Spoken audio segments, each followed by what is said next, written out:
Olá, meus amados irmãos em Jesus. Um bom dia, uma ótima sexta-feira para todos nós. Estamos aqui hoje iniciando mais um momento, mais um encontro nosso do Evangelho Diário, encerrando a nossa semana de atendimentos. Que a paz de Jesus seja conosco, seja em nosso coração, que possamos estar com a nossa alma em paz para esse momento, pensando muito no que está habitando aqui dentro do nosso coração, da nossa mente. Às vezes a gente passa semanas sem olhar para dentro de nós. Às vezes o trabalho está corrido, o dia está mais agitado, as tarefas de casa também ficam. É tanta coisinha que a gente precisa resolver que a gente fica olhando só para fora. E é importante a gente olhar para dentro, olhar para o que está acontecendo aqui dentro de nós. Eu digo que Deus, Ele permite que tempestades cheguem em nossa vida. Mas antes da tempestade chegar, Ele nos envia condições para a gente se proteger dessa tempestade. Ele envia a capa de chuva, Ele envia o guarda-chuva, Ele envia até a galocha para a gente. E às vezes a gente recusa esses recursos achando que Jesus, achando que Deus também estão ali apenas enviando opções, recursos para a gente, mas naquela hora não faz muito sentido. Então a gente deixa para lá, sabe? Só que aí quando a tempestade chega, a gente fica desorientados. Pensando, e agora? Aonde eu arrumo um guarda-chuva? Aonde eu arrumo uma capa de chuva? Então, o que eu gostaria hoje de iniciar aqui para nós, a nossa mensagem é: aproveitemos os recursos de Deus, aproveitemos tudo que Ele nos envia para a gente se proteger antes da chuva, da tempestade chegar. E aqui eu estou dando um exemplo material para algo que pode acontecer na nossa vida em forma de problema. Às vezes a gente está conduzindo a vida, está tranquilinho ali.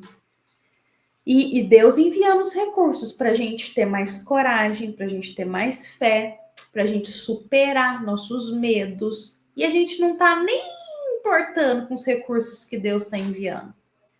Só que aí quando chega uma situação que às vezes a gente precisa encarar um medo, que às vezes a gente precisa realizar alguma coisa, que às vezes a gente vai precisar dar um passo grande, ou às vezes chega um problema, e aí? A gente não aproveitou os recursos, a gente vai sofrer muito mais para passar por isso.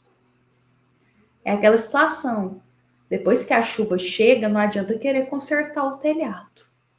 Então aproveitemos agora, quando as águas estão mais tranquilas, para a gente aproveitar os recursos, para a gente ter mais fé, para a gente enfrentar os medos, para a gente ter mais coragem, para a gente olhar mais para dentro de nós e perceber o que eu preciso melhorar aqui dentro de mim.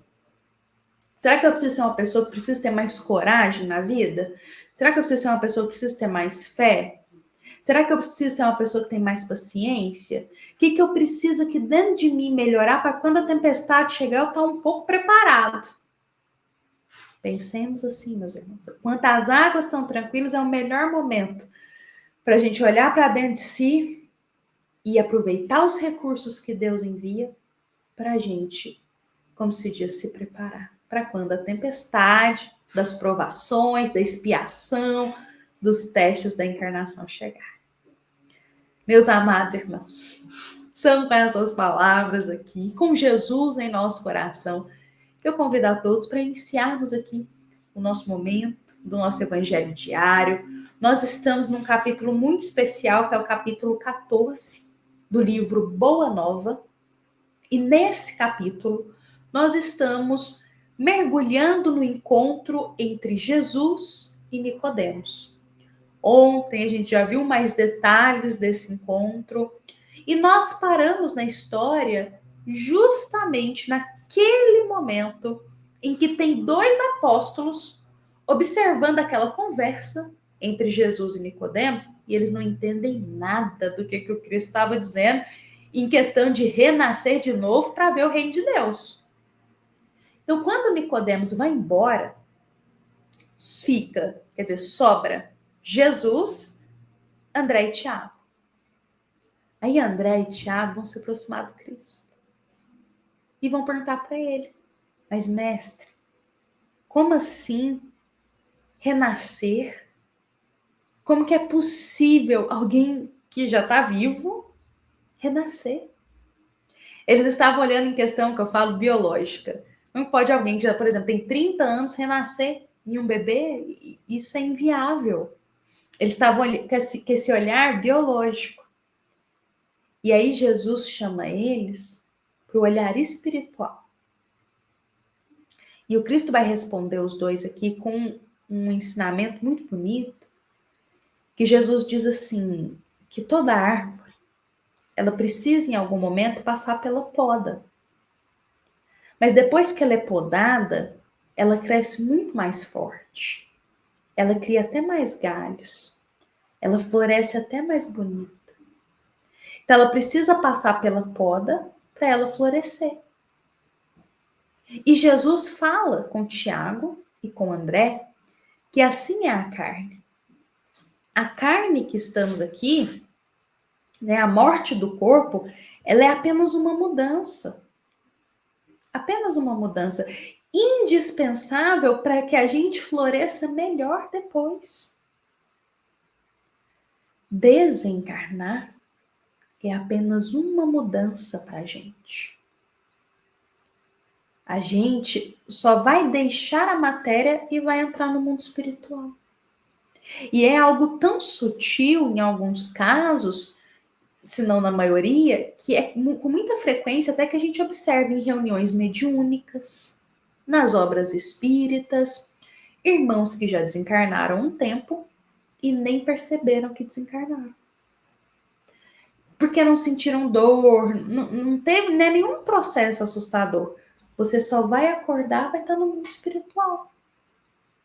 Então, às vezes é algo tão sutil essa mudança, em alguns casos, que os espíritos não sabem que desencarnaram. Acham que ainda estão na carne. E aí Jesus diz que é preciso que a gente faça essa mudança. Deixe a carne e adentre no espiritual. E depois a gente retorne, reencarne de novo. Para que a gente possa melhorar. Para que a gente possa florescer. Para que a gente possa se purificar. Então faz parte da lei da vida. Nascer, morrer, renascer. E assim é o processo da vida. A gente vai passando por esse ciclo. Todos nós temos a nossa hora de chegada aqui na Terra e a nossa hora de partida. Todos temos. E essa partida é só uma mudança que a gente vai fazer para entrar no mundo espiritual. A gente vai deixar essa veste grotesca aqui, que é a carne, os problemas da encarnação, e a gente vai adentrar levinho lá no mundo espiritual, dependendo da nossa jornada aqui. Então Jesus, ele convida aos dois apóstolos a enxergarem o momento do desencarne, da morte, não como algo terrível, mas como um processo de mudança em que a gente só vai deixar essa carne e a gente vai entrar no mundo espiritual. As lembranças continuam com a gente, os pensamentos, os nossos desejos, as ideias, a gente não perde isso. A gente não perde as vivências. A gente só vai mudar o estado. A gente está aqui na carne, a gente vai para o mundo espiritual. Mas aí depois a gente retorna para a carne de novo. Então esse é o processo da vida. Então Jesus tenta acalmar um pouco aqueles corações que ficaram desesperados ouvindo o que ele estava dizendo para Nicodemos. Só que, meus irmãos, e André, sobretudo, vai fazer uma pergunta aqui para Jesus, uma pergunta certeira. Depois Tiago também vai entrar já perguntando outra coisa aqui sobre essa questão da busca pela felicidade, dessa questão do corpo material. E eu convido a todos para na semana que vem, na segunda-feira, a gente dar sequência aqui nessa história. Hoje eu vou deixar aqui esse momento para a gente pensar. que o desencarne é uma transição que a gente faz. Nada que a gente guardou no coração se perde. Meus amados irmãos, eu encerro a nossa semana aqui de evangelhos diários, que possamos encontrar na segunda-feira, dar continuidade nessa história. Agradeço o carinho de todos, a paciência de estarem aqui. Nos encontramos semana que vem, com a bênção de Deus. Deixo aqui um grande abraço fraterno, lembrando que este é o momento da nossa amada Casa Espírita, Luiz Gonzaga, da cidade de Luminárias, para todos nós. Que assim seja.